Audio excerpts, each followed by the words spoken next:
능력의 하나님 아버지 감사합니다. 이 시대에 필요한 말씀을 공급하여 주시어 저희들의 삶의 변화를 가져다 주심을 감사드립니다. 그럼에도 저희들은 무슨 일이 생기면 말씀을 기억하지 못하여 변화된 모습으로 행동하지 못함을 용서하여 주옵소서. 말씀이 좋아 찾아온 이들에게 좀 더 따뜻함과 배려가 부족함도 용서하여 주옵소서. 하나님 아버지, 여기에 말씀대로 살려고 하는 이들을 통하여 땅끝까지 이르러 복음을 전하는 곳에 쓰임받게 하옵소서. 하나님 아버지의 뜻을 함께 이룰 자들을 더욱 많이 한나라 교회로 보내주시어 주의 사명 감당하게 하옵소서. 이 사명을 감당하기 위해 노력하는 저희들에게 현금 부자가 되는 한 해가 되게 하옵소서. 이 시대가 악하고 자존심이 심히 강해질수록 저희들은 더욱 선하고 하나님 아버지의 자녀로서의 자존심을 가지고 신앙 생활하게 하옵소서. 저희들을 위하여 기도해 주시는 주의 종에게 건강과 성대를 지켜주시어 주님 오시는 그날까지 복음의 말씀을 전하게 하옵소서. 또한 주의 종이 한 말은 땅에 떨어지지 아니하고 다 이루기까지 내게 돌아오지 아니하리라 하신 말씀처럼 평소에 한 말이라 할지라도 다 이루어지게 하옵소서. 그리고 주의 종을 통하여 저희들을 인도하시는 주님, 저희들이 알곡된 백성들로 주님 오신 그날까지 믿음으로 살게 하옵소서. 지금도 살아서 역사하시며 여호와임을 나타내시는 예수 그리스도의 이름으로 감사하며 기도합니다. 아멘. 사도행전 20장 35절인데 거기에 대한 해석은 누가복음 6장 27절에서 38절까지 이 구절을 해석해 놓았습니다. 자, 사도행전 20장 35절입니다.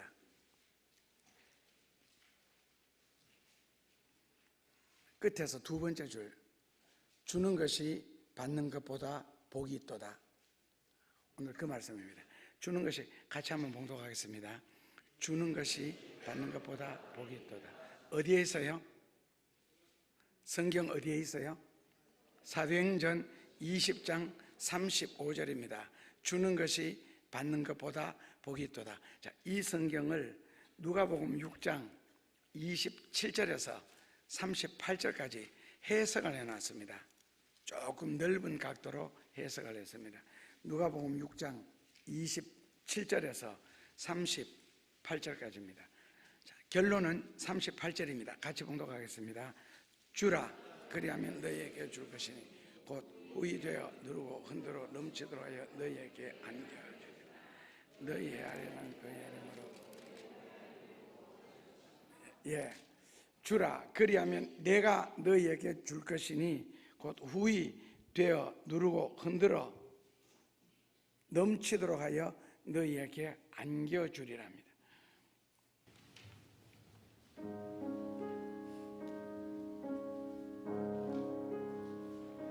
주님께서 날 인도하시니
세계 지도를 펼쳐놓고 이렇게 주별로 살펴보면, 예를 들어 일반 학문에서는 저주의 땅이라고 말하는 아프리카가 왜 저주의 땅이 되었을까? 실제로 아프리카에도 가면은 경치 좋은 데도 굉장히 많습니다. 보고 싶은 것도 많고. 근데 왜 전반적으로 그렇게 가난하게 살까? 그냥 신앙적인 사관이라 그러는데, 성경적으로 볼 때는 복음이 늦게 들어갔습니다. 그래서 진리를 몰라서 전반적으로 가난하게 살게 됐다라고 약간 억지를 부린다면, 그렇다면 러시아나 캄보디아나 필리핀 같은 나라가 가난하게 사는 것은 도저히 이해가 안 되죠. 복음이 굉장히 일찍 들어갔습니다. 우리나라보다 40배가 더 큰 미국이 잘 사는 것을 보면은 우리나라보다 100배나 더 큰 러시아가 왜 그렇게 못 살아요?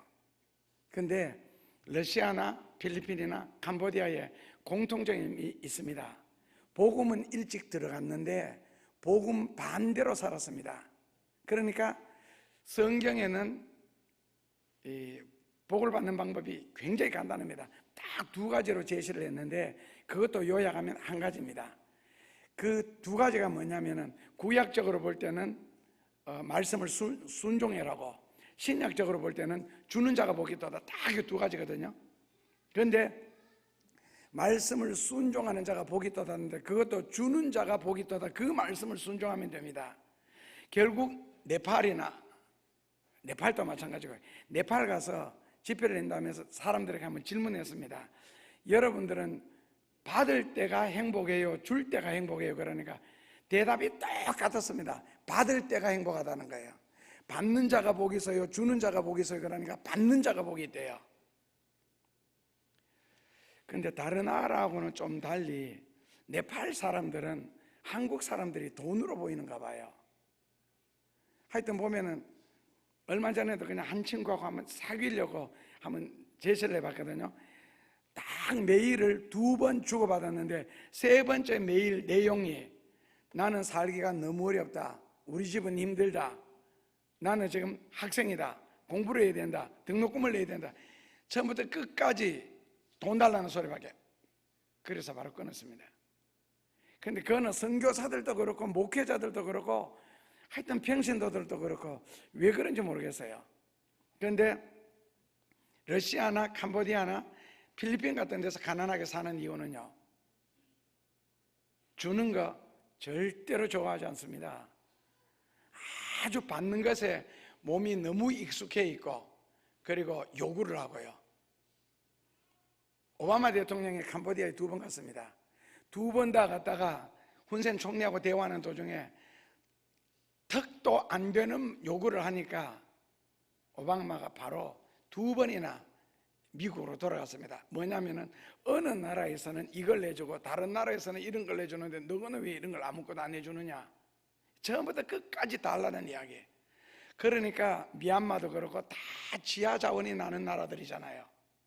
그런데도 그 가난이라 그러는 것은 여러분들이 상상을 못할 정도로 가난합니다. 그러니까 성경에는 주는 자가 복이 있다 그랬는데, 그 사람들은 복음은 들어갔지만은 성경 반대로 사니까 결국 역사가 흐르면서 온 나라 전체가 결국 그렇게 되는 걸 봅니다. 오늘 사도행전 20장 35절에 주는 자가 복이 있도다. 그렇게 네팔에 가서 그럼 성경에는 주는 자가 복이 있도다 했는데, 사람들이 얼른 말을 뭐라고 고치느냐면은 줄 때도 복이 있지만은 받을 때도 복이 있습니다. 그럼 너가 성경에는 줄 때도 복이 있고 받을 때도 복이 있더라고 성경을 바꾸어 써라. 그러니까 그냥 웃고 넘어가세요. 그러니까 주는 자가 복이 있다는 말은 끝까지 안 하는 거예요. 끝까지 받는 것하고 한다면 겸비해서 하지. 그래서 베푼다는 거, 준다는 게 힘들지요, 어렵지요. 많은 양보를 해야 됩니다. 그런데 성경에는 그렇게 해놨습니다. 중학교 교실에서 선생님이 학생들에게 질문했습니다. 너희들은 앞으로 살면서 행복하게 살고 싶고, 그리고 건강하게, 그리고 여유 있게 살고 싶니? 가난하게 어렵게 힘들게 살고 싶니? 대답은 다 똑같지요. 그래서 선생님이 그러면은 열심히 공부해라, 책 속에 길이 있다 라고 했더니 학생들이 다 싫어했습니다. 왜요? 공부해라 했다고. 선생님은 이미 세상 경험을 했습니다. 그리고 세상이 어떻게 돌아가는지도 알고 계십니다. 그래서 학생들이 유일하게 할 수 있는 일이라고는 지금 공부밖에 없습니다. 그것이 자기 삶의 길이고 결국 행복을 창조하는 방법이고 앞으로 능력 있게 사는 그런 온갖 방법이 기록되어 있는데, 그런 방법을 가르쳐 줄 때는 싫다는 거예요. 그런데 소수 학생들은 다르겠죠. 그런데 그렇다면은 딜레마에 빠지게 되거든요. 공부는 하기 싫고 그렇게는 살고 싶고. 그 어느 딜레마가 이기겠어요? 자, 지금 우리가 사는 현실이라는 곳이 굉장히 살기가 팍팍하다 그럽니다. 힘들다는 뜻이죠. 살기가 힘드니까 사람들이 돈에 민감하게 되고 또한 욕심이 생기게 되고, 이렇게 어렵고 고통스럽고 힘드는 세상에서 행복하게 살고 즐겁게 살고 여유롭게 살아남는 비결이 무엇일까? 학생들이 공부는 안 하고 여유롭게 사는 방법은 무엇일까? 하나가 있죠.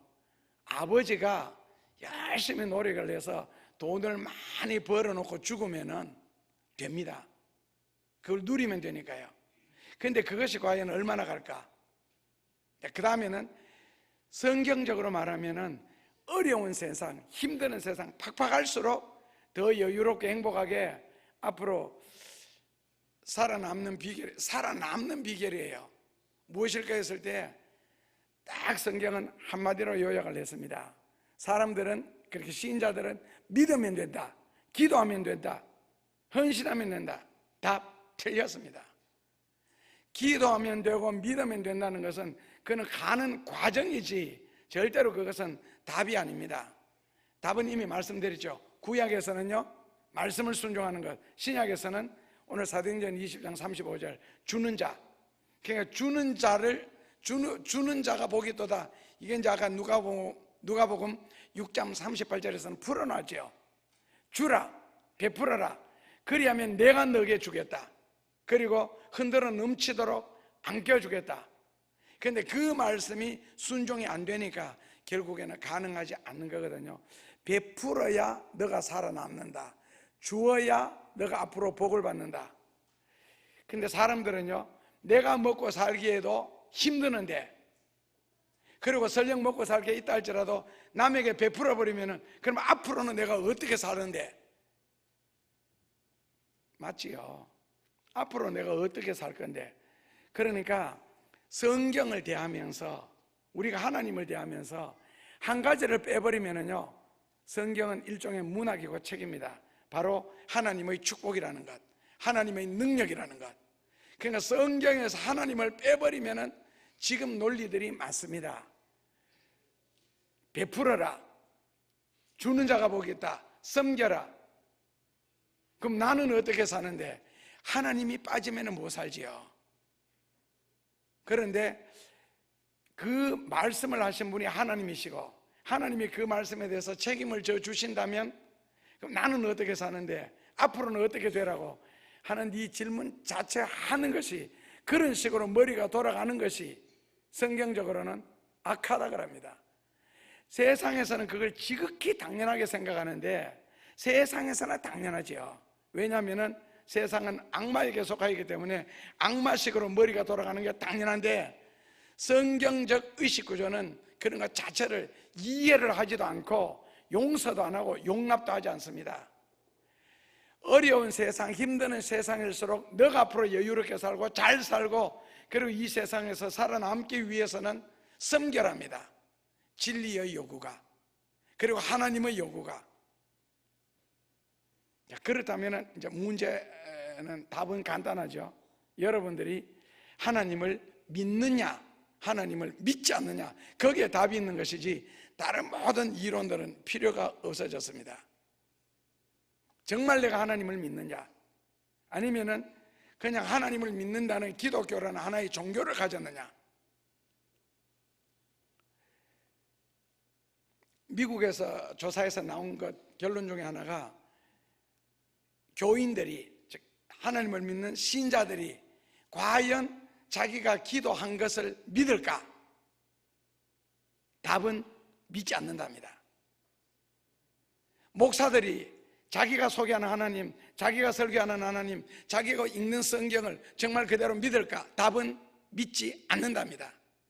결국 목사도 하나님을 안 믿고 신자들도 기도하면서 하나님을 안 믿는다는 겁니다. 그럼 언제 믿어요? 내게 좋은 거 준다 하는 것만 믿는데요. 그런데 그 좋은 걸, 귀한 걸 받기 위해서 원리를 설명해 주면 그거는 거부한답니다. 결국 목사는 자기가 설교를 하면서도 안 믿고 신자는 믿습니다라고 기도하면서도 안 믿는다는 거예요. 정말 믿느냐 했을 때. 그러니까 이제 성경에 대해서 이론들이 많이 나오는 거예요. 안 믿고도 믿을 수 있는 방법, 그것은요, 성경을 내 식으로 끌어들이면 되죠. 아전인수식으로. 그러면 하나님의 능력, 하나님의 축복, 은혜를 다 빼고도 믿을 수가 있으니까요. 왜? 성경이 이 말씀 그대로 순종하고 실천하기에는 귀찮으니까, 힘드니까, 각오해야 되니까, 손해보니까. 그런데 결국 이 세상에서 행복하게 여유롭게 살기 위해서는 둘 중에 하나입니다. 하나님의 축복을 받든지 아니면은 인간적으로 야곱처럼 굉장히 노력을 내서 되든지. 그런데 야곱의 노력에는 한계가 있었습니다. 주변 환경이 맞추어 주질 않았습니다. 요즘 말로 바꾸면은 10번이나 부도가 났습니다. 한 번, 두 번, 다섯, 여섯 번도 아니고 10번이나. 그리고 야곱은 자기 머리를 굴리기 시작했죠. 그런데 사람의 노력에는 왜 한계가 있느냐? 전도서 9장 11절에 보면은 사람이 성공하기 위해서 갖추어져야 할 조건들이 굉장히 많습니다. 그런데 그 조건을 다 갖추는 환경에서 내가 그 자리에 던져져서 살 수 있느냐? 답은 없다는 겁니다. 그래서 인간의 노력에 한계가 있다는 거예요. 노력해서 자기가 잘 산다는 거 되지요. 그러나 많은 어려움이 따른다는 겁니다. 그렇다면 가장 안전한 것은 하나님이 내게 축복을 내주시면 되는데, 그래서 성경은 하나님이 내게 축복을 하시려고 하니까 축복하는 조건이라 해야 될까? 자, 하나님을 믿는다라고 다 몰려왔을 때 다 같이 복을 줄 수는 없다는 거죠. 은혜는 다 같이 받고 예수 믿고 구원은 다 같이 받을 수 있어도 복은 아니라는 겁니다. 그래서 예수님을 믿고 교회를 다니면서도 힘들게, 어렵게, 가난하게, 괴롭게 사는 사람들이 있는 반면에 성경에 있는 것처럼 귀하게, 부하게, 풍성하게, 강하게, 넓게 얼마든지 사는 사람들도 있더라는 거예요. 그래서 구원에는 차이가 없지만은 받는 복에는 사람마다 다 다르다는 겁니다. 왜요? 베풀어라, 남에게 주라, 주는 자가 복이 있도다. 결국에는 누가 얼마나 주느냐에 따라서 하나님의 은혜가, 축복이 좌우된다면 주는 것이 똑같을 수는 없기 때문에 그렇습니다. 그래서 하나님의 복을 받으려면 베풀어라, 주어라, 다른 사람에게 주라. 그리고 로마서 11장 34절에는 누가 내게 먼저 주어 하나님으로 하여금 갚도록 만들어 주었느냐? 누가 내게 먼저 주어서 하나님으로 하여금 갚도록 만들어 주었느냐? 결국 하나님의 축복을 받는 방법은 먼저 베푸는 겁니다. 그러니까 사람에게 베풀든지 하나님에게 섬기든지 둘 중에 하나를 해야 하나님이 우리에게 복을 주실 수가 있다는 거예요. 자기가 노력을 해서 거둔 것은 하나님과는 전혀 상관이 없습니다. 그냥 자기 것일 뿐입니다. 좀 편하게는 살 수 있겠죠. 근데 이제 우리가 말하는 하나님의 복을 받으려면, 그리고 일생을 살아가면서 하나님의 도움을 받으려고 하면은, 그러니까 하나님과 더불어 뭔가를 하려고 하면은 성경적으로 살아야 된다는 거예요. 근데 하나님 도움 없이 살 수 있는 때가 있습니다. 그게 언제냐면은 10대, 20대, 30대, 40대, 50대 이때까지는 특별하게 뭐 꼭 하나님이 안 도와주셔도 지금까지 잘 사셨잖아요. 왜요? 내가 살 수 있는 힘이 있고 능력이 있으니까요. 그런데 요즘에는 뭐 젊은 사람도 믿을 수 없지만은 이제 60대가 되고 70대가 되고 하면서 사람이 오래 살다 보면은 생기지 않아야 할 일들이 많이 생기는데, 그 생기지 말아야 할 일들 중에서는 내가 겪어서 극복할 수 있는 일이 있는 반면에 절대로 극복할 수 없는 문제들이 생깁니다. 죽을 문제들요. 그래서 30대도 죽고 40대도 죽고 50대도 죽습니다. 어떤 분은 90대가 되어도 죽지 않습니다. 그런데 내가 이 세상에 살면서 하나님의 도움을 꼭 받아야 할 필요성을 느낄 때, 그러니까 큰 도움을 받아야 할 때, 그때 하나님의 도움을 받기 위해서는 하나님을 끌어들여야 되는데, 그때 과연 하나님이 내게 끌려오겠느냐는 거죠. 내가 하나님의 도움을 요청했을 때에 하나님이 나를 도와주시겠느냐. 그러다 보니까 우리는 이제 내 편한 대로 성경을 해석하는 거예요. 예를 들어서 요나가 니느웨로 가서, 니느웨는 적국이죠. 우리나라 말로 바꾸면 일제시대 때 일본 동령입니다. 그 당시에는요 니느웨죠.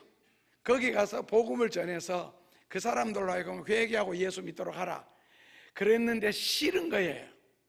요나는 한마디로 그 사람들이 구원받고 하나님의 은혜 받는 것 자체도 싫고 그들에게 그 길을 알려주는 것도 싫은 거예요.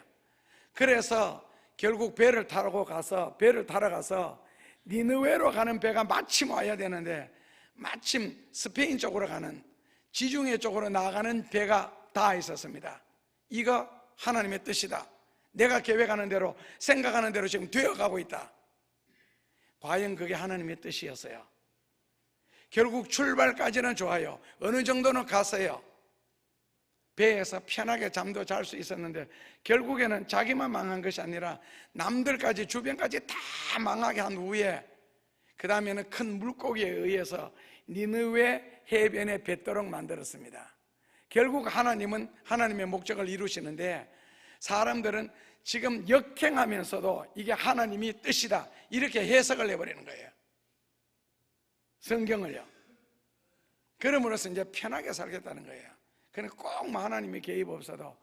그런데 이제 오래 사시면은 꼭 하나님의 도움을 필요로 할 때가 있습니다. 그건 나뿐만 아니고 가족 중에 누구라도 내가 꼭 필요한 사람들에게, 그때를 위해서는 소수의 사람이 되었으면 좋겠습니다.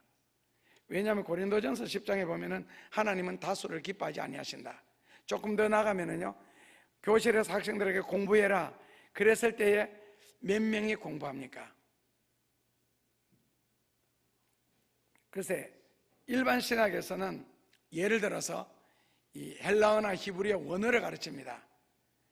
그런데 학생이 50명일 때에 그 50명 중에서 헬라어, 히브리어, 원어 공부를 착실하게 하는 사람이 몇 명이 될 것 같습니까? 그건 여러분들이 교회를 다녀보시면 안 됩니다.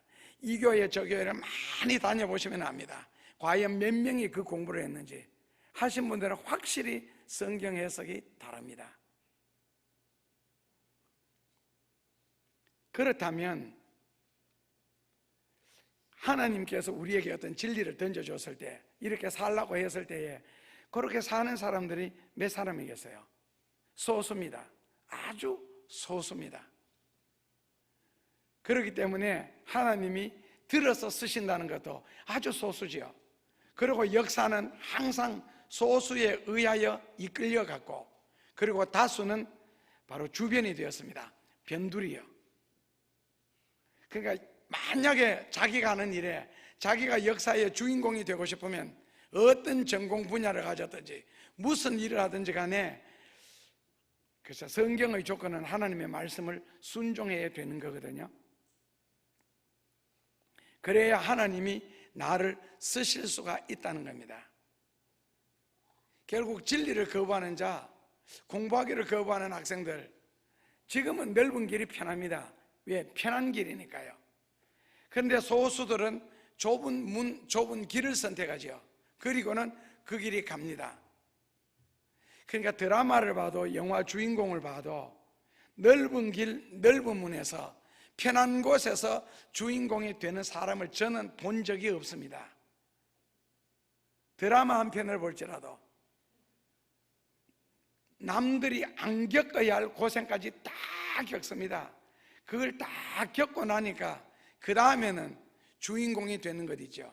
그리고 그 주인공들은 그 많은 어려움을 겪으면서도 절대로 죽지 않는 특징이 또 있더라고요. 성경 말씀처럼 주는 자가 복이 있다면 받기만 하는 자는 불행한 사람입니다. 남에게 베풀 것이 없다는 것은 더욱 불행한 일입니다. 북유럽 중에서 그 어린 아이였습니다.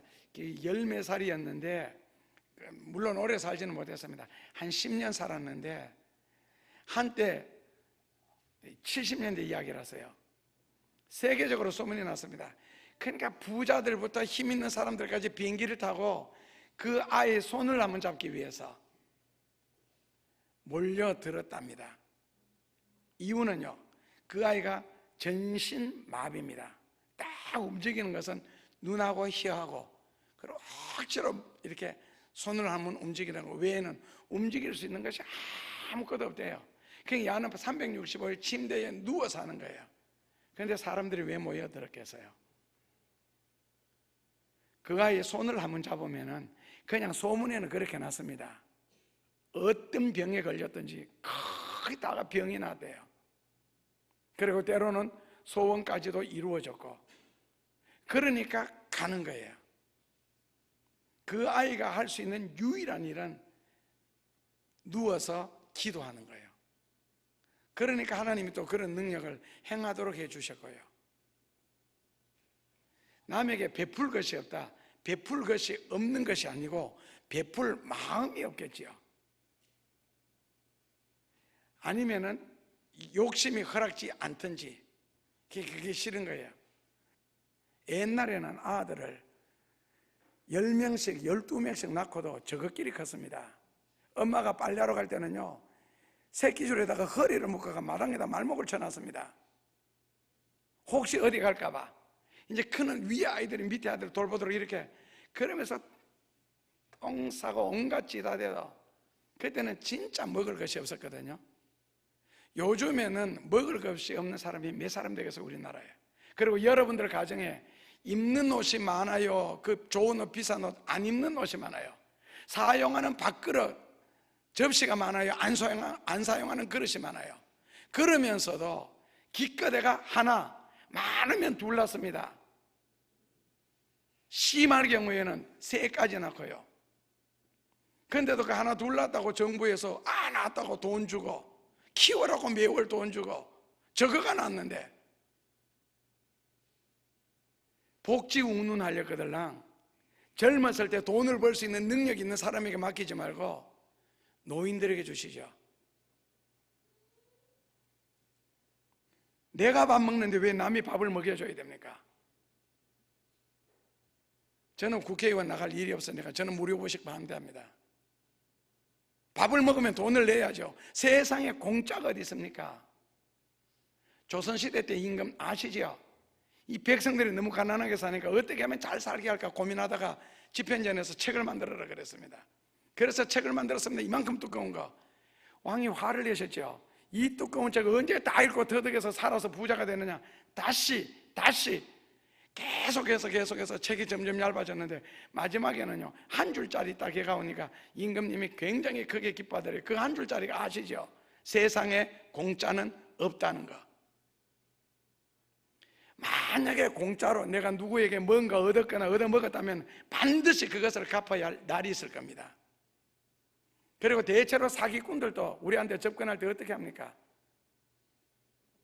그리고 저는 지금도 이해 안 되는 게, 사람들 돈에 사기당하는 거 있잖아요. 지금 은행에 저축해 놓으면 몇 프로입니까? 2%대 이하? 하여튼 제가 그 전공이 아니라서 잘 모르겠는데 100만 원 적으면라도요 지금 이자 3만 원 안 나옵니다. 그런데 한쪽에서는 10배 주겠다. 그거는 백발백중 사기지요. 근데 누가 또 사기당합니까? 꼭 없는 사람들이 사기를 당해요. 있는 사람들 사기 안 당합니다. 왜? 없는 사람들은 공짜를 좋아하니까. 남보다가 10배 주겠다, 9배가 공짜잖아요. 결국에는요 원금까지 다 틀리고 세상에 공짜가 어디 있습니까? 아이를 내가 낳아놓고 왜 정부 보고 내 아이를 키우랍니까? 자기가 키워야지. 없으면 낳지를 말든지, 낳으면 책임을 지든지, 결혼을 했으면 아내에 대해서 책임을 지든지, 아니면 결혼을 하지 말든지. 그래서 아내를 데리고 와서 옛날에 시골에 속담처럼 시골에는 소하고 여자가 튼튼해야 농사를 짓는다. 그래서 장가 갔습니까? 아내 우리에서 먹고 살려고. 그리고 남자가 여자 보고 돈 벌어 오라 그러면 치마 입은 여자가 어디 가서 무슨 돈을 벌어올까요? 요즘 말고요, 조선시대 이야기입니다. 요즘은 다 뭐 똑똑하고 공부를 많이 하니까. 그래서 최소한도 자기 인생에는 책임을 질 줄 알아야 되겠나. 건강이 저절로 생기는 게 아니잖아요. 노력 없이, 운동 없이, 단련 없이 어떻게 건강이 옵니까? 그래서 현대인들의 그 이기심, 욕심, 자존심, 이거는 방향도 없고 방법도 없는 것 같아요. 무조건입니다. 무조건. 교회에 있다 보면요 사람들이 자주 찾아옵니다. 교회에 와서 목사 찾는 사람은요 100%입니다. 지금까지 41년 경험에서는요 다 돈 달라는 겁니다. 무조건 목사 찾습니다. 그래서 돈을 달라고 하면 목사를 찾지 말고 장로를 찾아야지. 이 교회는 돈 못 준다. 배고프면 음식은 해드릴 수 있다. 음식 필요 없다는 겁니다. 오직 돈만 달라는 겁니다. 한번 물어봤습니다. 왜 내가 당신한테 돈을 주어야 되느냐? 일면식도 없는데, 알지도 못하는데, 생전 처음 보는데 어떻게 돈 이야기를 끄집어내느냐? 이거는 인간의 자존심 문제고 인격 문제잖아요. 그러면은 당신은 목사니까 돈을 줘야 된대요. 그러면 목사는 돈을 주는 사람이냐, 돈만 주면 목사가 되느냐? 그렇기 때문에 막 화를 내요. 그러면 또 이렇게 말해요. 여기는 교회니까 돈을 줘야 된대요. 그럼 교회인데 왜 돈을 줘야 되느냐? 교회는 돈을 땅에서 파서 막 베푸는 것이냐? 그러면 또 화를 내요. 생전 처음 보는 사람이 어떻게 돈을 달라는 소리를 해요? 그리고 사람이 인격이 있는데 어떻게 다른 사람에게 돈을 빌려 달라는 말을 해요? 저는 그런 게 이해가 안 되는 거 있잖아요. 그럼 이때까지 인생을 어떻게 살았길래 나이 40이 50대가 돼가지고 돈을 빌려 달라 그래요? 없으면은요? 왜 없어요? 그럼 이때까지 뭐 했어요? 수십 년 동안. 크게 남에게 배 끼치면서 산다. 세상적인 말로 빈대부터 산다. 우리는 빈대가 아닌데. 저는 그런 게 이해가 안 되는 거 있잖아요. 고생요. 저도 많이 했습니다. 개척교회 한번 하라고 해보십시오. 주변의 목회자들한테. 한 번 해본 분한테 한 번 더 해보라 그래서 2번만 하라 해보세요.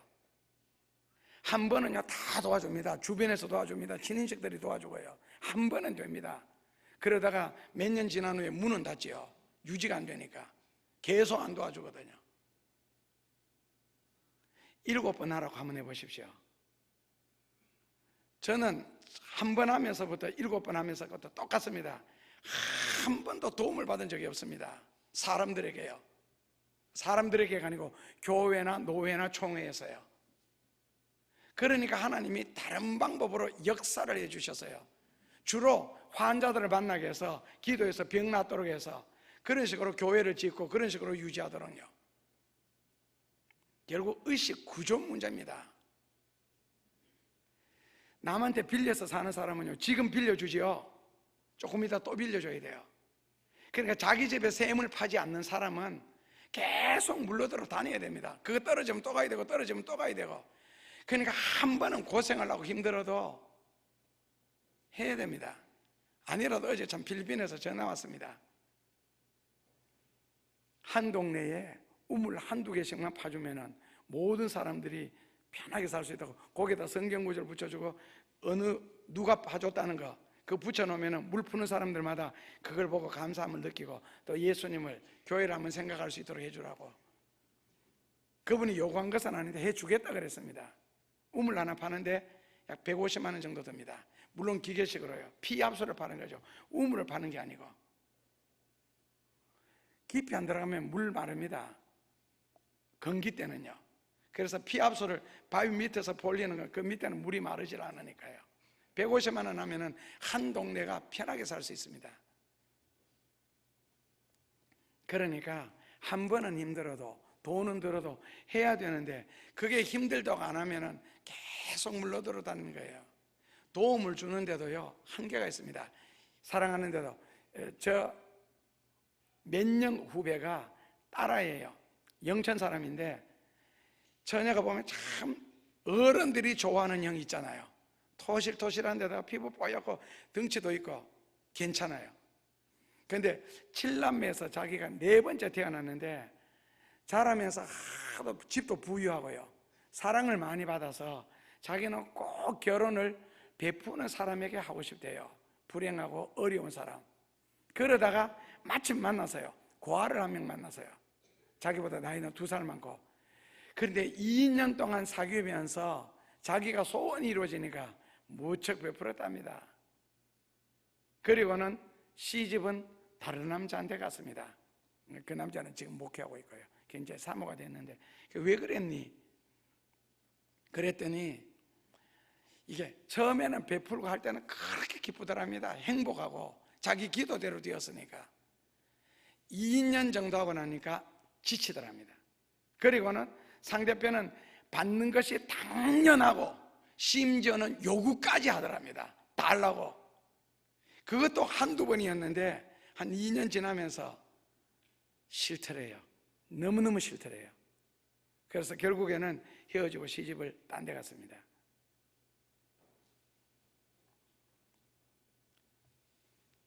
하나님이 우리를 세상에 내보내실 때는 에베소서 1장 10절에도 그렇고 골로새서 1장 11절 이하도 그런데 다른 사람에게 많은 유익을 주라고 베풀며 살라고 우리를 세상에 내보냈거든요.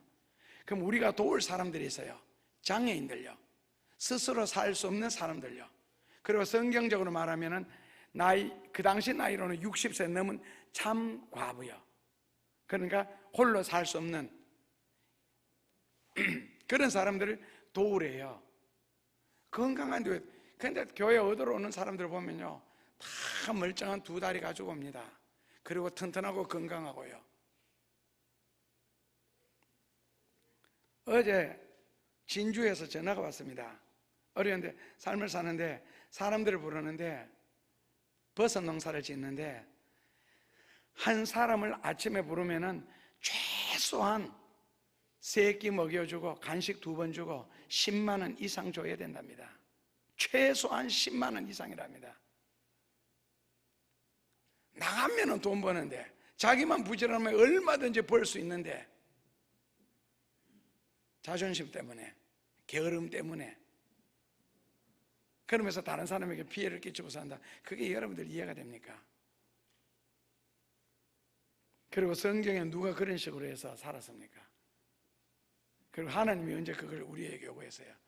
그래서 마귀의 속성을 갖고 사는 사람들에게는 베풀어라 그라는 말이 아주 힘들고 괴로운 일이고, 하나님의 속성을, 진리의 속성을 갖고 사는 사람들에게는 다른 사람에게 받는다, 얻는다, 이게 괴롭고 힘드는 일입니다.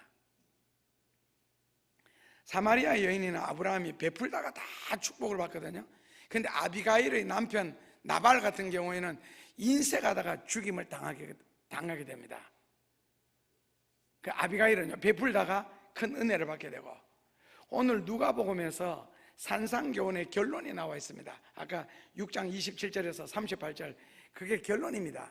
그리고 진리고요, 그리고 하나님이 우리가 이 땅 위에 사는 비결이라고 가르쳐 주셨고요. 근데 이 글을 읽으면서 지금 같이 한번 읽어보시죠. 거부감이 든다면은 하나님과 나 사이의 거리가 멀다는 뜻이고, 옳다라는 느낌을 갖는다면 하나님과 가까운 사람입니다. 자, 누가복음 6장 27절에서 38절까지 조금 빠른 속도로 같이 한번 봉독하겠습니다. 누가복음 6장 27절입니다. 그러나 너희 듣는 자에게 내가 이르노니 너희 원수를 사랑하며 너희를 미워하는 자를 선대하며 너희를 저주하는 자를 위하여 축복하며 너희를 모욕하는 자를 위하여 기도하라. 너 이 뺨을 치는 자에게 젖밤도 돌려대며 너 남에게 대접을 받고자 하는 대로 너희도 남을 대접하라. 너희가 만일 너희를 사랑하는 자를 사랑하면 칭찬받을 것이 무엇이뇨? 죄인들도 사랑하는 자를 사랑하느니라. 너희가 만일 선대하는 자를 선대하면 칭찬받을 것이 무엇이뇨? 죄인들도 이렇게 하느니라. 너희가 받기를 바라고 사람들에게 빌리면 칭찬받을 것이 무엇이뇨? 아무것도 바라지 말고 너희에게 안겨주리라. 헤아림을 받을 것이라. 웃기지요? 현대라는 이 시대에 도저히 어울리지 않는 말들만 예수님이 어디서 속속 뽑아가지고 다 모아놨죠. 뭐 이쪽에 때리거든 저쪽 뺨을 돌려대라, 걷어 달라가거든 홀딱 벗고 다 주라. 무슨 이런 성경이 다 있어요. 무슨 이게 진리예요?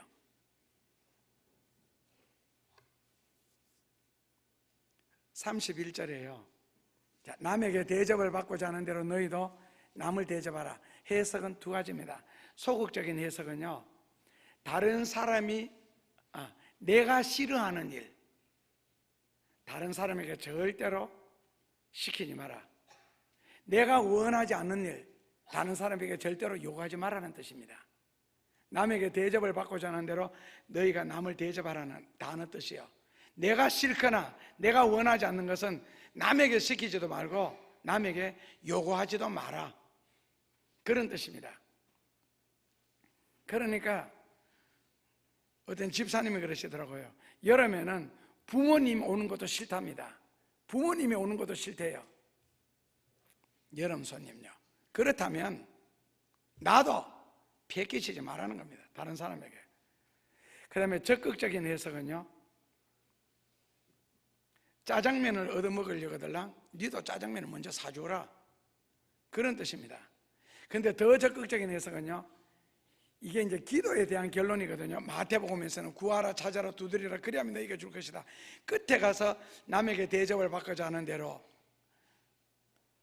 여기 누가복음에도 그래놨네요. 30절에 너에게 구하는 자에게 하나님께 구하는 거예요.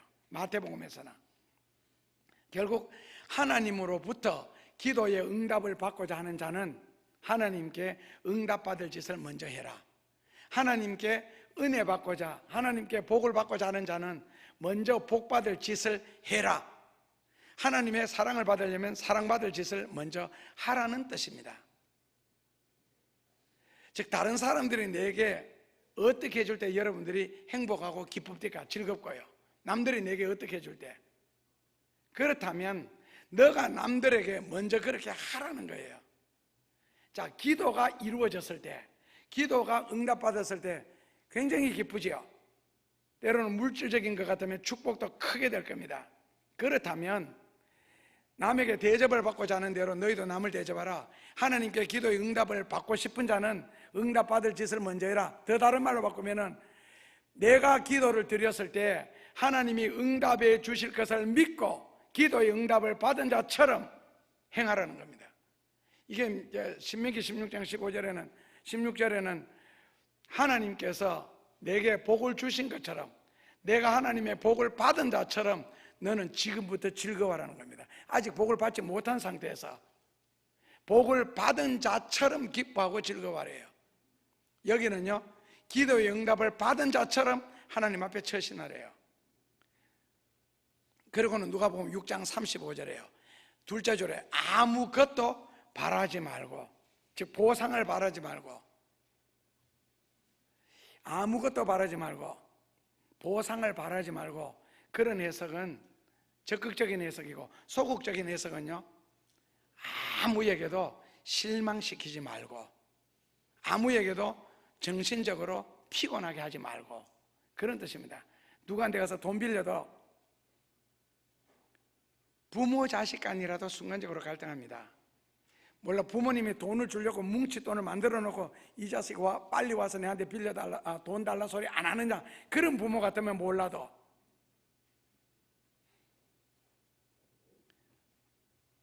요즘 매스컴에 나오는 내용 중에 뭡니까? 부부시간에 한 부부가 나와서 막 그런 토론에서 그 염경환이에요. 그 부인이 남편이 어려울 때에 이렇게 새로운 사업을 일으키게도 근데 큰 돈을 대어줘대요. 그러면서 돈만 해주면은 내가 평생 당신 종노릇을 할 것이고 당신에게 평생을 잘하겠다라고 했는데 막상 돈을 지어줘서 일으켰습니다. 빚 갚을 생각을 안 한대요. 니캉내캉 가족인데. 요즘에는 부부지간에도 계산하는 관계입니다. 그러니까 로또가 되면은 40% 이상이 절대로 아내에게 말 안 하겠다. 남편은 아내도 남편에게 40% 이상은 말 안 하겠다. 로또가 되었는데. 그리고 나머지는요, 그러니까 가족에게만 이야기하겠다. 그리고 남들에게는 절대로 알리지 않겠다. 지금 시대입니다. 그러니까 예를 들어서 돈 빌려도 뭐 달라 했을 때에 상대편에게 부담을 주겠죠. 아무것도 바라지 말고라는 말은 다른 사람에게 부담을 주지 말라는 뜻입니다. 다른 사람에게 부담을 주지 말라. 그러니까 실망시키지 말라는 뜻입니다. 그러니까 이거는 사람에게 실망시키지 말라는 뜻이 아니고 하나님도 실망시키지 말라는 뜻입니다. 하나님도. 실망이라는 단어는요, 소망에서 멀리 떨어지는 것, 기쁨의 반대편으로 향하는 것이라는 뜻입니다. 결국 실망한다는 말은 구체적으로 말하면요, 하나님을 멀리 떠나는 행위, 이걸 실망입니다. 결국 실망하는 사람은요, 하나님의 뜻, 하나님의 소망, 하나님의 기쁨, 축복으로부터 스스로 멀어져 가는 행위. 다시 말하면 실망하는 사람은 불신자입니다. 그리고 실망 자체가 불신앙적인 행위입니다. 그리고 하나님과 전혀 상관없는 사람입니다. 그러니까 실망은 신앙도 아니고 하나님이 기뻐하시는 일도 아니고 오히려 진리와 역행하는 일입니다. 그래서 성경에는 걱정하는 사람, 실망하는 사람과는 사귀지도 마라 그랬습니다. 그래서 35절, 누구든지 실망시키지 말고 하나님을 떠나지 않게 하라. 다른 사람에게 있어서 평안한 마음도 빼앗지 마라. 상처를 주지 마라. 부담 주지 마라. 그리하면 너희 상이 클 것이요. 그리하면 너희 상이 클 것이요. 지극히 높으신 이의 아들이 될 것임이니라. 35절입니다. 자, 여기서 상이 크다는 말은요, 현실적으로 내세적으로 상은 하나님의 아들이 되는 것이고요, 둘째로는 하나님 나라를 기업으로 받는 것이고, 셋째로는 휴거 되는 겁니다. 그것이 본문성에서는요, 너희 상이 클 것이요, 이렇게 표현을 했습니다. 그리고 보너스적인 개념으로서는 그런 하나님의 아들이 되고 하나님 나라를 기업으로 받을 수 있고 휴거 될 사람이 땅 위에 머무는 동안 하는 일을 형통하게 해주겠다. 이제 현실적인 해석이죠. 그래서 세상에 사는 동안 하나님의 은혜와 축복이 무엇인지를 세상에서 경험하게 해 주신다는 뜻입니다. 그러므로 하나님 아들까지 되는 큰 상은 앞에 쭉 나왔던 오른편을 때리거든 뭐 원수라도 뒤에서 너를 욕하는 자라도 미워하지 말라는 그런 뜻입니다. 그러니까 뒤에서 나를 욕하고 뒤에서 나에게 험담을 하는 사람까지라도 모르는 척 해주고 오히려 사랑을 베풀어래요. 힘들겠지만 그래야 하나님의 아들이 된답니다. 내가 슈퍼 가게를 할 때 누가 와서 물건을 하나 훔쳤다, 그걸 CCTV로 봤습니다. 그럴지라도 절대로 당신 왜 물건 훔쳤느냐 아는 척 하지 말랍니다. 왜요? 만약에 아는 척 하고 싶거들랑 슈퍼를 문 닫을 생각을 하셔야 됩니다. 그 훔친 아줌마가 밖에 나가서 무지하게 우리 가게를 욕하고 돌아다닐 거거든요. 저 주인 아주 나쁜 사람이라고, 지독한 사람이라고. 자기가 물건 훔친 거는 절대로 이야기 안 합니다. 학생들은 붙잡아야죠. 배우는 학생들이니까. 그리고 물건 값을 계산할 때에 그 사람이 훔친 물건 똑같은 걸 하나 가져다가 아이고 이거 집에 필요할 겁니다 하면서 주셔도 안 됩니다. 그것은요 당신이 이 물건을 훔치는 걸 내가 봤다는 뜻이거든요. 그러니까 전혀 다른 물건을 주셔야죠. 그리고 그 사람이 물건을 훔쳐간 것을 광고비라고 생각하시면 됩니다. 그러면 그 아주머니 동네 돌아다니면서 저 가게 주인 너무 좋다라고 그렇게 소문을 내어줄 겁니다. 그거 하나 손해보고요. 그래서 누가복음 6장 36절에 하나님의 자비하심처럼 너희들도 자비하라는 거예요. 그러면은 온전해진다. 레위기 11장 44절에서요 내가 거룩한 것처럼 너도 몸을 구별하여 거룩하라 그랬습니다. 몸을 구별하여. 거룩이라는 것은요 몸을 구별하는 거래요. 몸을 구별한다는 말은요 먹는 음식과 먹지 아니할 음식, 입어야 할 것과 입지 아니할 옷을 구별하면 거룩하여집니다. 그러니까 먹는다 입는다 하루에도 수차례 반복되는 것 그럴지라도 그때마다 주님을 생각하면서 처신한다면 거룩하여진답니다. 즉 하나님을 가까이 지낼 수가 있대요. 먹을 때마다 주님을 생각하고. 그러니까 음식 먹을 때 기도하는 거 형식적으로 기도 딱 하고 음식 그렇잖아요. 자, 음식 먹기 전에 우리는 기도를 합니다. 물론 좋은 내용으로 기도하죠. 그러면서 음식을 먹으면서 남을 용합니다. 그러면 뭡니까? 지금 기도하고 먹는 음식이 기도하고 먹는 음식은 음식 그 자체가 은혜스럽고 복된 건데 그 복을 씹으면서 우리는 지금 욕을 한다. 이거는 뭔가 앞뒤로 안 맞잖아요. 그러면서 원망을 한다, 불평을 한다는 것처럼 기도하고 음식을 먹었으면 그 기도를 음식 끝까지 유지를 해야 되고 그 음식이 내 속에 들어가서 소화되어서 에너지로 발산할 때까지 그때도 계속 복된 행동을 해야 그 복이 유지되는 거 아니에요? 그 복이 연결되는 거고. 그러니까 형식적인 기도, 먹으면서 기도, 입으면서 기도하고 그 옷 입고 난 뒤에는 다시 나쁜 짓 한다, 엉뚱한 짓 한다, 이게 이상하다는 거죠. 잘못됐다는 거죠. 그래서 하나님처럼 되라, 아니면은 하나님과 가깝게 지내라, 하나님의 자녀가 될 것이라, 이런 것은 결국에는 사랑의 실천에서 결국 거룩한 것은 음식에서 나오는 겁니다. 입는 것에서 나오고요. 그래서 온전한 사랑의 최상의 단계가 뭐냐? 베푸는 거라는 거죠. 그 베품의 대상이 뒤에서 너를 험담하는 사람까지도 베푸는 거라는 겁니다. 미움받을 짓을 하는데도 내 편에서 모르는 척 해주라는 겁니다.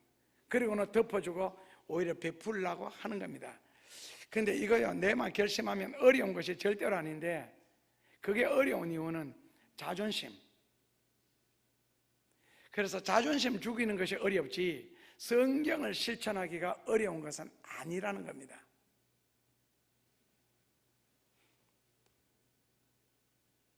(6장 37절) 말씀에서는요, 비판하지 마라, 정죄하지 마라. 비판하지 마라, 원어의 뜻으로는 남을 욕하지 마라 이렇게 해놨습니다. 욕하지 마라. 정죄라는 것은요, 야고보서 2장 13절에는 하나님만 하시는 것이지 내가 하는 것이 아닙니다. 그러니까 남을 비판하거나 심판하거나 정죄하는 것은 자기가 하나님의 자리에 올라가는 것이기 때문에 성경적으로 말하면 굉장히 큰 죄의 악이 됩니다. 인간적으로는 뭐 남 비판받을 짓 하면 비판해야죠. 이렇게 가볍게 생각할 수 있는데 하여튼 성경적으로는 굉장한 죄입니다. 왜냐하면 내가 하나님의 심판대 앞에 섰을 때에 내가 용서를 받을 수 없다라고 나옵니다. 남을 비판하는 자는 이미 자기가 하나님이 되어버렸기 때문이에요. 그리고 그 남을 비판한다, 뭐 욕한다, 그 총체적으로 그걸 해결한 방법이 예수님의 십자가였고, 십자가가 우리에게 주는 한마디 교훈은 용서라는 거. 결국에는 남을 용서하지 못한다 하는 것은 아직도 나의 믿음이 십자가에 도달하지 못했다 하는 그런 뜻입니다. 그래서 비판하지 마라, 정죄하지 마라, 용서하라. 이것도 베푸는 겁니다. 그리고 이제 누가복음 6장 38절 결론적으로 주라, 그리하면 내가 너에게 줄 것이니 라고 했습니다.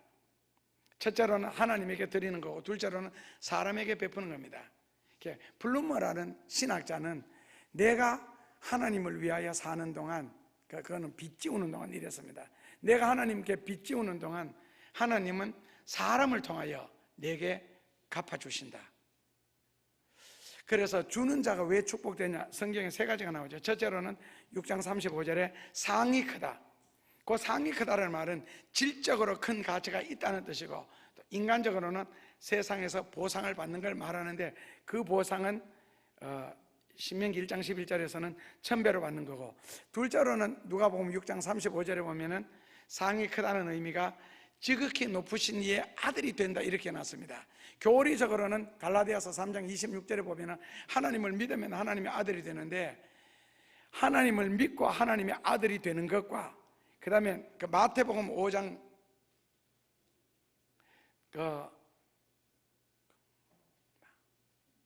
5장 9절에 보면은 화평케 하는 자는 하나님의 아들이라 일컬음을 받을 것이요. 그리고 오늘 본문에서 이 비판하지 않고 오히려 남에게 베풀고 이렇게 됨으로써 하나님의 아들이 될 것이며 하는 것은 근본이 다릅니다. 뭐가 다르냐? 내가 믿음으로 하나님의 아들이 되다. 그건 믿음이 끝나면 끝나버리는 겁니다. 그런데 화평케 하고 오히려 나를 욕하는 사람까지도, 험담하는 사람까지도 덮어주고 모르는 척 해주면서 오히려 그 사람에게 친절을 한다면은 그 사람은 하나님의 아들이라 일컬음을 받을 것이 오늘 본문에서요. 여기에서 하나님의 아들이라 일컬음을 받을 것이 하는, 여기에서 하나님의 아들이라 일컬음을 받는다는 말 뜻은 상급이나 축복을 물려받을 수 있는 시인자가 된다는 뜻이고, 구체적으로 말하면 하나님의 축복을 받을 수 있는 자리에 머물 수가 있다는 뜻이고, 그 다음에는 흔들어 넘치도록 하여 그에게 줄 수 있는 그 자리에 내가 있다는 뜻입니다. 그렇기 때문에 성경 말씀을 실천함으로 하나님의 자녀가 되는 것하고 믿음으로 하나님의 자녀가 되는 것하고는 다릅니다. 그러니까 예를 들어서 교회에서 목회 서신에 있는 것처럼 누가 마귀 노릇합니까? 교회 일을 잘 아는 사람, 성경을 아는 사람이 마귀 노릇하지, 절대로 성경 모르면 마귀 노릇 못합니다. 예수님을 누가 팔아넘깁니까? 불신자가 팝니까? 다 예수님으로부터 은혜 받거나 주의 말씀을 들은 사람, 그리고 제자들이 그렇게 하는 짓이죠. 초신자나 불신자는요, 교회 안에 들어와서 절대로 마귀 노릇하지 않습니다. 순간적으로 술이 취했거나 가족이 있을 때 와서 행패는 부릴 수가 있어도 아주 간악한 방법으로 마귀 노릇은 하지 않는다는 거죠. 지능적인 방법으로, 악마적인 기질로. 근데 교회를 다니는 사람은요, 악마적인 기질을 가지고 마귀 노릇을 합니다. 굉장히 악하죠. 한마디로 말하면 화평케 하는 자들은 복이 있나니. 그러니까 주는 자에게 하나님이 하나님의 아들이 되게 해주신다. 그리고 화평케 하는 자와 성경에는 베푸는 자, 두 가지입니다. 그리고 베풀지 않는 곳에는요, 풍성한 역사가 절대로 일어나지 않습니다. 비록 주님의 몸된 교회라 할지라도 교회도 선교하거나 구제하거나 베풀지 않으면 교회 복 못 받습니다. 보조받는 것은 절대로 좋은 일이 아닙니다. 그리고 그거 도움 안 됩니다. 선거의 생활도 마찬가지입니다. 누구에게 도움받아서 산다, 그 절대로 도움 안 됩니다. 오히려 그 내공이 생겨가지고 그게 몸에 배여버리면요, 나이가 들수록 그 사람 팔자 접습니다. 그러니까 맨 땅에 자는 안이 있어도, 거적대기를 뒤집어 쓰고 자는 안이 있어도 남에게 도움받을 생각 자체를 하시면 안 됩니다. 내가 완전 불서가 되어서 누웠어도 사람들이 내게 오도록, 내가 사람들에게 베풀 것이 있도록 그렇게 고민하며 사셔야지요. 멀쩡하게 생겨가지고 다른 사람에게 폐를 끼치면서 산다, 이건 성경에도 없는 이야기인데요. 그럼 어떻게 하면 내가 남을 도와줄까, 그 고민을 해야 하나님의 복을 받을 수가 있습니다. 사렙다 여인처럼 한 끼 음식 자기가 먹으면 그거 먹고 죽습니다. 그러나 선지자의 손에 들려지고 나니까 결국 평생 사는 길이 생기잖아요. 오병이어 내가 먹으면 그걸로 끝납니다. 예수님의 손에 들려지니까, 그러니까 수많은 사람을 먹여 살리고 자기한테도 12광주리가 돌아오잖아요. 기도에 응답받는 것도 그렇습니다. 입으로 드리는 기도에 한계가 있기 때문에 남에게 대접을 하라는 거거든요. 그래서 야고보서 5장 16절에 왜 의인의 기도가 힘이 있겠어요? 왜 의인의 기도가 이루어지겠어요? 평소에 몸으로 기도를 많이 했거든요. 즉 베푼다, 용서한다, 덮는다, 이해한다. 결국 그런 게 없으면요, 기도에도 응답 안 일어납니다. 기도에도 역사가 일어나지 않고요. 결국 기도에서 역사가 일어난다는 것은 그런 생활을 하고 있다는 뜻입니다. 이것이 아시는 것처럼 사해와 갈릴리 호수의 차이점 아니겠어요? 사해 바뀌만 합니다. 절대로 물을 내려보내는 것 자체가 없습니다. 그러니까 아시는 것처럼 뭐 물고기 한 마리도 살 수 없는, 그러나 갈릴리 호수 같은 경우는 얼마나 풍성합니까? 흘려보내지 않고 간직한다. 그게 인생의 지혜가 아니고 망하는 비결입니다. 남는 것이 아니라 썩습니다. 썩고 난 뒤에는 후회해도 늦습니다. 썩기 전에 흘려보내야죠. 그래서 칭찬도 명예도 축복도 기도의 응답도 베풀어야 받습니다. 그게 저는 진리 같습니다. 내가 간직하고 있으면 결국에는 내 것이 아닙니다. 그런 말이 있죠. 돈은 버는 사람이 주인이 아니고 쓰는 사람이 주인이라고. 내가 돈을 실컷 벌어서 남 빌려줬다, 그 뚝 떼였다, 그럼 돈 쓴 사람이 주인이에요. 나는 그동안에 기계만 했고요. 그러니까 진리는 빨리 깨달을수록 인생이 풍요로워집니다. 사람도 베푸는 사람이 승리합니다. 마지막으로요, 누르고 흔들어 넘치도록 하여 너희에게 안겨주리라. 베푸는 자의 축복 마지막입니다. 이 누르고 흔들어 넘치도록 하여 너희에게 안겨주리라, 이거 원어 성경에 보면은 일회적인 상태가 아니라 계속적인 하나님의 상태, 이렇게 해놨습니다. 그러니까 되어 흔들어 넘치도록 하여 너희에게 안겨주리라가 한 번 하나님이 그렇게 축복하신다는 뜻은 아니고, 한 번 시작한 그 하나님의 축복은 계속적으로 유지된다는 뜻입니다. 그러니까 너희에게 안겨주리라, 확실하게 주신다는 뜻인데, 결국 이 말은 믿음의 조상들처럼 내가 하나님 앞에 일회적인 이런 복을 받는다는 뜻이 아니고, 자녀들에게 대해서 더 크게 하나님의 축복이 나타난다는 뜻입니다. 그리고 한 번 시작한 하나님의 축복은 마르지도 다함도 없다는 뜻입니다. 그러니까 한 번 하나님이 그렇게 하시도록 우리가 만드는 것이 힘들지요. 한 번만 그렇게 되었다 그러면은 그 다음에 자손들까지도 걱정 안 하셔도 된다는데요. 이것이 왜 중요하냐? 로마서 12장 2절에 보면은 하나님이 가장 기뻐하시는 거룩한 산 제사가 되기 때문에 그렇고, 잠언식으로 표현하면 하나님께 드리는 것이 된다. 그리고 로마서 11장 34절식으로 표현하면 하나님 앞에 빚을 지우는 것이 된다. 그래서 사도행전 20장 35절에 베푸는 자, 주는 자가 복이 있다고 했습니다. 그런데 이 말씀은요, 복음서 어디에든지 없습니다. 그리고 66권 성경 중에서 딱 한 번 사도행전 20장 35절에만 나옵니다.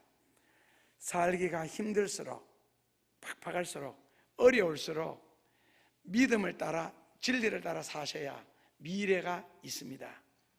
로마서 11장 35절, 34절에 누가 먼저 주께 드려서 갚으심을 받겠느냐? 하나님께서 나와 내 자녀들에게 무언가 준비해 놓고 갚을 것이 있도록 여러분들이 살 수 있었으면 좋겠습니다. 예수님 감사합니다. 편리한 세계에서 약간 불편하게 사는 것, 모든 사람들이 자기에 대해서 예착을 가질 때 약간 어리석게 삶으로써 오히려 내일이 더 풍요로워질 수 있다면 지혜로운 길을 선택하게 하소서. 진리의 말씀 꼭 삶 속에서 실천되어지게 하소서. 그리고 그 약속대로 이루어짐 체험하게 하옵소서. 예수님 이름으로 기도하옵나이다. 아멘. 사랑하는 자여, 내 영혼이 잘된 같이 범사에 잘되고 강건하기를 내가 간구하노라. 하나님, 마음에서 입술에서 행위까지도 말씀으로 거듭나게 하시고 세상 끝까지 주님의 울타리 안에서 평강을 누릴 수 있기를 바라옵나이다. 각자 처한 상황과 처지는 다를지라도 정성을 담아 예물을 드립니다. 드려지는 이 예물 속에 더 큰 소망과 형통이 있게 하시고 이것을 재료로 더 많은 감사와 배품이 있는 삶이 될 수 있도록 주님께서 인도하여 주시고 그게 속한 영혼, 형통한 영혼이 될 수 있도록 주님 인도하여 주옵소서. 감사하며 예수님의 이름으로 기도합나이다. 기도하겠습니다. 예수님 감사합니다. 마음과 뜻과 정성을 모아 하나님께로 갑니다. 우리의 삶을 갖고 주님께로 나갑니다. 흘린 땀과 생애 속에 노력했던 것들, 믿음으로 살려고 애썼던 흔적들을 갖고 이 시간 주의 제단에 우리 자신을 바칩니다. 축복해 주소서. 그러기에 저희들의 손길이 더욱 복되게 하여 주옵소서. 땅끝까지 펼쳐질 저희들의 손발은 더 크게 복되게 하여 주옵소서. 우리로 말미암아 하나님 크게 영광 거두시고 하나님의 큰 기쁨이 되도록 하나님이 우리를 보실 때마다 하나님께서 만족해 할 수 있는 저희들이 되도록 역사하여 주옵소서. 예수님 감사합니다. 꼭 이 땅 위에 주의 뜻을 이루어 나가는 저희들 되게 하시고 베푸는 자에게 약속하신 하나님의 무한한 축복들이 영육간에 여러 가지 각도에서 이루어짐 또한 보게 하여 주옵소서. 하나님, 돈을 벌려고 사업을 합니다. 그리고 직장생활합니다. 그 일에 망하지 말게 하여 주옵소서. 어떻게 사람들 앞에 살았으면, 어떻게 하나님 앞에 행하였으면 예수님, 그런 어려운 일들, 너무 극심한 고통들, 힘드는 일들 생기지 말게 하시고 내가 하나님께 빚지우는 동안 사람을 통하여 나에게 갚아주시는 하나님의 그 능력 꼭 체험하게 하여 주옵소서. 그리하여 무슨 일을 하든지 무슨 사업을 하든지 목적 있게 하여 주옵시되 그 목적에는 하나님의 목도 꼭 있게 하여 주옵소서. 그리하여 하나님이 우리를 축복하시도록 살 수 있는 저희들 되게 역사하여 주옵소서. 우리의 모든 삶을 받아서 하나님의 새로운 역사를 통하여 바뀌어지는 끊임없는 역사, 천국을 침노하는 그 자리, 지경이 넓혀지는 귀한 은혜, 그 가운데 저희들의 이름이 있게 하여 주옵소서. 예수님 이름으로 감사하며 기도하옵나이다. 아멘. 인도 딘도리 지역에 추가 요금이 들었는데 교회가 이제 완공이 되었고, 그리고 109번째 교회 필립 바콜로도에 지어주기로 어제 했습니다. 109번째 교회입니다. 이번에는 지금 현재 교우들이 열심히 있는 교우들이 한 3, 40명 모이고 있고 어린이들이 한 20명, 그래서 한 5, 60명이 오래전부터 예배를 드리고 있는데 교회가 없답니다. 그냥 대나무 이렇게 막아놓고 드린다 하길래 지어주겠다 했습니다. 그러면 109번째가 됩니다. 같이 기도하겠습니다. 예수님 감사합니다. 누군가들의 손길을 통하여 어느 쪽에서 기뻐하는 일들이 계속 생겨나게 하시고 저희들의 삶을 통하여 하나님이 기뻐하실 일들이 이 땅 위에 끊임없이 나타나게 하여 주옵소서. 하나님께서 우리에게 주신 가장 귀한 사명을 위하여 살게 하여 주옵소서. 오늘 박만철 형제가 왔습니다. 예수님 이름을 손바닥에 새기소서. 그리고 품어주소서. 그리고 주의 것으로 삼으사 큰 영광 나타내시옵고 젊었습니다. 이때까지 삶을 근거로 삼아 앞으로의 삶에 큰 능력이 있게 하여 주시고 축복이 따르게 하여 주옵소서. 광야의 삶을 끝낸 나이입니다. 이제는 가나안의 행복을 누릴 수 있도록까지 축복하여 주옵소서. 그리고 먼저 믿은 저희들의 삶의 자취를 통하여 좋은 것, 아름다운 귀한 것들 이 땅 위에 많이 새겨놓게 하여 주옵소서. 저희들의 손길을 통하여서는 더 훌륭한 하나님의 모습을 모든 사람들 가슴 속에 새겨 줄 수 있도록 꼭 은혜 베풀어 주옵소서. 그러기 위하여서 저희들이 하는 일들에 하나님 축복하여 주옵소서. 잘 되게 하여 주옵소서. 잘 되도록 살게 하여 주옵소서. 하나님의 복을 담을 수 있는 마음이 되도록 살게 하여 주옵소서. 예수님 이 시간도 십자가에 달려 돌아가신 피 묻은 두 손으로 저희들을 안수하여 주옵소서. 이제는 교회의 머리가 되시는 예수 그리스도의 은혜와 말로 표현할 수 없는 사랑과 능력과 은혜로 함께 하시는 하나님 아버지의 그 축복과 성령의 감동 감화를 통하여 주의 뜻을 이루시려고 우리의 기도 속에 하나님의 소원을 담아 간구하게 하시는 성령의 크신 은혜의 역사가 이 시간 머릿속에 귀다는 모든 교우들 머리 위에 가슴 속에 삶의 현장 가운데 크게 이 봄에 역사하여 주시옵기를 간절히 축원하옵나이다. 아멘. 하나님이 큰 상급을 베푸실 자리, 하나님의 큰 축복의 역사가 일어날 자리, 주께 큰 영광을 돌릴 그 자리에 꼭 여러분들의 이름이 새겨지기를 주님 이름으로 축원합니다. 네, 감사합니다.